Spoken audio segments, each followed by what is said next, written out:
बिस्मिल्लाहिर्रहमानिर्रहीम अस्सलाम वालेकुम। आज हम डिस्कस करने जा रहे हैं गोल्जी अपरेटस।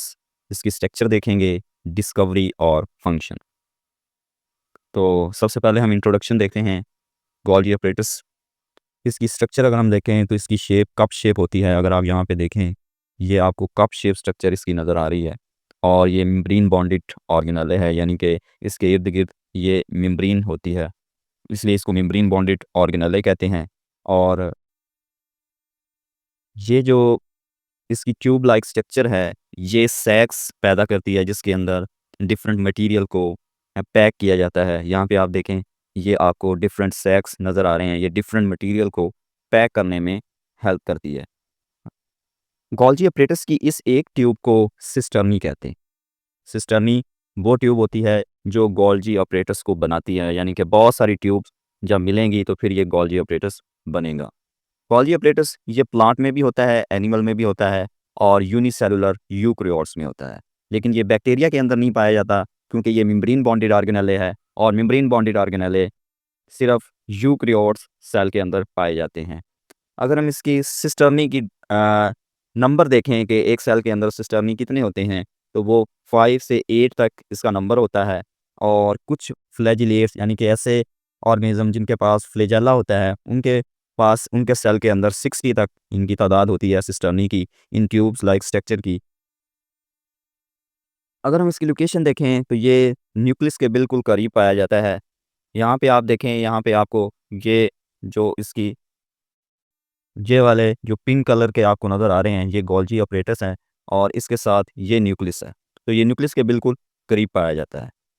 अगर हम एनिमल सेल में देखें तो गोल्जी अपरेटस की जो तादाद है एक सेल के अंदर, वो 10 से 20 स्टॉक होते हैं गोल्जी अपरेटस के एक एनिमल सेल के अंदर। ये जो नंबर है, ये सिस्टर्नी का नंबर है एक गोल्जी अपरेटस में, और ये नंबर सेल के अंदर गोल्जी अपरेटस का है कि एक सेल के अंदर गोल्जी अपरेटस कितने होते हैं। तो सबसे पहले ये डिस्कवर किया था कैमियोलो गोल्जी, ये एक साइंटिस्ट था। इसने 1898 में इस गोल्जी अपरेटस को डिस्कवर किया और इसने एक स्टेन यूज़ किया जिसकी वजह से सेल के अंदर गोल्जी अपरेटस जो है वो इसको दिखाई दिया था। उसको कहते हैं गोल्जी स्टेनिंग टेक्निक। और फिर इसने जब ये डिस्कवर किया, इसने सेल के अंदर जब देखा, तो फिर उसका नाम सबसे पहले रखा गया था reticulo apparatus.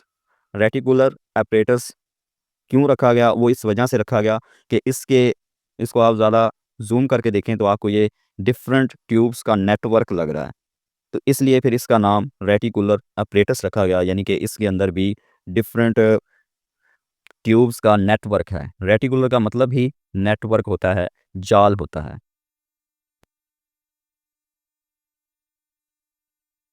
Letter confirmed as cellular organelle. तो बाद में फिर इसको इलेक्ट्रॉन माइक्रोस्कोप में 20th सेंचुरी में देखा गया और इसको कन्फर्म किया गया कि ये सेल के अंदर एक सेलुलर ऑर्गेनेले है जो सेल के अंदर एक स्पेसिफिक फंक्शन परफॉर्म करता है। अगर हम इसको ज़्यादा डिटेल में देखें इसकी स्ट्रक्चर को, तो गोल्जी के अंदर फेस होते हैं, इनकी साइडें होती हैं। एक साइड को कहते हैं सिस फेस, और ये एंडोप्लाज्मिक रेटिकुलम के बिल्कुल करीब होती है। यानी कि आप ये देखें, ये वाली जो फेस है, ये सिस फेस होती है जो डिफरेंट मटेरियल को एंडोप्लाज्मिक रेटिकुलम से, ईआर से रिसीव करता है और फिर इसको मॉडिफाई करता है। तो ये जो फेस होता है इसको सिस फेस कहते हैं। और एक फेस इसका होता है ट्रांस फेस। ये फेस सेल मेम्ब्रेन के गिर्द होता है, यानी कि ये वाला जो फेस है इसको हम कहते हैं ट्रांस फेस। इसमें क्या होता है कि जो इसने मटेरियल ईआर से यहाँ से लिया, वो सिस फेज़ ने लिया और यहाँ पर एंडोप्लाज्मिक रेटिकुलम ने उसको प्रोसेस किया। प्रोसेस करने के बाद उसको पैक किया वेसिकल्स के अंदर, और उस वेसिकल को यहाँ से ट्रांस फेज़ के ज़रिए बाहर, सेल से बाहर ट्रांसपोर्ट करता है, उसको सेक्रीट करता है डिफरेंट वेसिकल्स को, और उन वेसिकल्स को कहते हैं सेक्रेटरी वेसिकल्स। इसलिए इसको क्या कहते हैं, डिस्ट्रीब्यूशन एंड शिपिंग डिपार्टमेंट। यानी कि ये वो ऑर्गेनेले है जो डिफरेंट मटेरियल को पैक करके डिफरेंट सेल के बॉडी के अंदर भी ट्रांसपोर्ट करता है और सेल से बाहर भी ट्रांसपोर्ट करता है। नेक्स्ट इसका फंक्शन देखते हैं। तो ये इसका जो सबसे इम्पोर्टेंट फंक्शन ये है कि जो ईआर है, यानी कि एंडोप्लाज्मिक रेटिकुलम है, रफ एंडोप्लाज्मिक रेटिकुलम, वो राइबोसोम के साथ जुड़ा होता है, वो राइबोसोम की मदद से प्रोटीन बनाता है, वो प्रोटीन फिर एंडोप्लाज़्मिक गोल्गी अपरेटस की तरफ भेजता है, गोल्गी अपरेटस उस प्रोटीन को मॉडिफ़ाई करता है, रीड करता है और उसके अंदर कुछ और चेंजेस करता है। इसी तरह लिपिड यानी कि जो स्मूथ एंडोप्लाज़्मिक रेटिकुलम है, वो लिपिड बनाता है, वो भी गोल्गी अपरेटस को सेंड करता है, गोल्गी अपरेटस उसको भी रीड करता है और उसके अंदर भी मॉडिफ़िकेशन करता है और फिर इन दोनों को अलग-अलग वेसिकल्स के अंदर पैक करके सेल से बाहर या सेल के अंदर रखा जाता है। Prepare for transport and export यानी कि जो प्रोटीन सेल से बाहर जानी है या लिपिड सेल से बाहर जाना है, उसको मॉडिफ़ाई करके एक सैक के अंदर पैक करके रखता है, जब उसकी ज़रूरत होगी तो वो सेल से बाहर निकाल देगा। और उस वेसिकल्स को कहते हैं सेक्रीटरी वेसिकल, ऐसे वेसिकल जो सेल से बाहर सेक्रीट किए जाएँ, उसको सेक्रीटरी वेसिकल्स कहते हैं। अच्छा, गोल्गी अपरेटस के पास एंजाइम होते हैं जो प्रोटीन और लिपिड को ग्लाइकोप्रोटीन और ग्लाइकोलिपिड में कन्वर्ट करते हैं। ग्लाइकोप्रोटीन और ग्लाइकोलिपिड क्या होता है कि कार्बोहाइड्रेट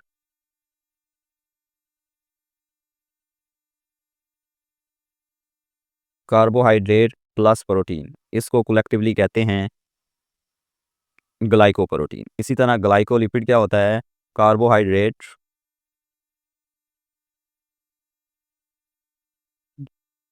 प्लस लिपिड, इसको हम कहते हैं ग्लाइकोलिपिड। ठीक है, तो ये लिपिड और प्रोटीन को मॉडिफाई करके ग्लाइकोप्रोटीन और ग्लाइकोलिपिड में कन्वर्ट करता है और फिर उसको सिक्रीटरी वेसिकल्स के अंदर पैक करता है। अब वेसिकल इसने बना दी हैं, तो वेसिकल एंडोप्लाज्मिक रेटिकुलम से बर्ड ऑफ होगी, यानी कि वहाँ से सक्रीट होगी और मूव करेगी cis face of Golgi apparatus में, यानी कि जब ईआर प्रोटीन बना लेता है तो वो भी एक वेसिकल बनाता है, वो वेसिकल फिर सेंड करता है एंड गोल्गी अपरेटस की तरफ, और गोल्गी अपरेटस के कौन से फेस में कौन से तो वो सिस फेस की तरफ उसको सेंड करता है। फिर वो सिस फेस से ये वेसिकल्स इस गोल्गी अपरेटस के साथ फ्यूज़ कर जाती हैं और मटीरियल गोल्गी अपरेटस को मिल जाता है। फिर गोल्गी अपरेटस उस मटीरियल को मॉडिफाई करता है, प्रोटीन है तो उसके साथ कार्बोहाइड्रेट अटैच करके उसको बना देगा ग्लाइकोप्रोटीन, और अगर लिपिड है तो उसके साथ कार्बोहाइड्रेट को अटैच करके बना देगा ग्लाइकोलिपिड।